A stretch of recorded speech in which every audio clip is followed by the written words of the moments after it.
Raoult law का main point क्या है कि जो पार्शियल प्रेशर ऑफ ए है वो उसकी मोल फ्रैक्शन के सीधे प्रोपोर्शनल होता है। अब यहाँ पे पार्शियल जो प्रेशर ए का है वो प्रोपोर्शनल है एक्स ए के, मतलब यानी mole fraction of A.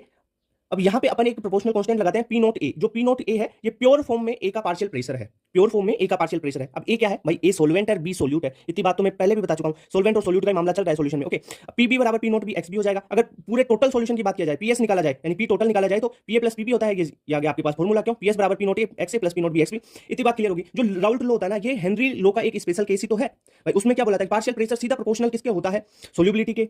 Solubility को मोल फ्रैक्शन के रूप में भी लिखा था, मोलिडिटी के रूप में भी लिखा था, मास के रूप में भी लिखा था। ये बात थी। अगर राउल्ट लॉ को अपन नॉन वोलेटाइल सोल्यूट के लिए लगाएं, नॉन वोलेटाइल सोल्यूट यानी जिसके भी सोल्यूट है या सोल्वेंट है, जो भी नॉन वोलेटाइल है ना, उसका प्योर फॉर्म में पार्शियल प्रेशर जीरो हो जाएगा। यानी सोल्यूट का जो पी नॉट बी है वो जीरो हो गया, सोल्वेंट का नहीं होगा क्योंकि सोल्वेंट वोलेटाइल है। जो नॉन वोलेटाइल होता है उसका जीरो होता है। तो नॉन वोलेटाइल का जीरो किया तो पी टोटल में इस वाले फॉर्मूले में रख दो, यहाँ पे P not x A plus P B वाला तो जीरो हो गया, तो ये आ जाएगा आपके पास। ओके।